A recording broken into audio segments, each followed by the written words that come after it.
Hi எல்லாரும் எப்படி இருக்கீங்க? நான் ரொம்ப நல்லா இருக்கேன்லாம் சொல்ல முடியாதுங்க. வெயிட் லாஸ் ஸ்டார்ட் பண்ணியிருக்கேன். ஏன்னா வெயிட் பார்த்தாவே கொஞ்சம் பயமாக தான் இருந்துச்சு. இப்படியே போயிட்டு இருந்துச்சுன்னா ஹெல்த் வந்து ரொம்பவே மோசமாயிரும் அப்படின்றனால தான் வெயிட் லாஸ் பண்ணலான்னு ஸ்டார்ட் பண்ணியிருக்கேன். குழந்தைங்களாம் வரதுக்கு முன்னாடி வந்து அவ்வளோ ஹெல்த்தியாக இருக்கணும் அப்படின்னு நினச்சோமா அப்படின்னா எனக்கு தெரியல. ஆனால் குழந்தைங்களாம் வந்ததுக்கு அப்புறமா பார்த்தீங்கன்னா அவங்களுக்காகவாச்சும் நம்மளை நல்லா ஹெல்த்தியாக இருக்கணும் அப்படின்னு தான் தோணுது. ஸோ இன்னைக்கு வந்து என்னெல்லாம் நான் பண்ண போகிறேன் அப்படின்னா இந்த வெயிட் லாஸில் ஃபர்ஸ்ட் திங் வந்து எனக்கு ஸ்வீட்னா ரொம்ப ரொம்ப ரொம்ப பிடிக்குங்க. அடிக்கடி வந்து இந்த டெசர்ட் சாப்பிட்றதவே வழக்கமாக வச்சுருப்பேன்.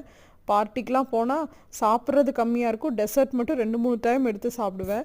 ஸோ அதனால என்ன பண்ணியிருக்கேன்னா டெசர்ட்டை முக்கியமாக கட் பண்ணணும், அதாவது ஸ்வீட்ஸு எதாக இருந்தாலுமே கட் பண்ணிடணும் அப்படின்னு முடிவு பண்ணியிருக்கேன். செகண்ட் வந்து டீ காஃபி வந்து குடிக்கக்கூடாது அப்படின்னு முடிவு பண்ணியிருக்கேன். ஏன்னா டீ காஃபியில் வந்து நிறைய சுகர் போட்டு தான் குடிப்பேன். ஸோ அதனால் அது ரெண்டையுமே கட் பண்ணிடலாம். இது 2 மட்டும்தான் நான் எடுத்திருக்கேன்.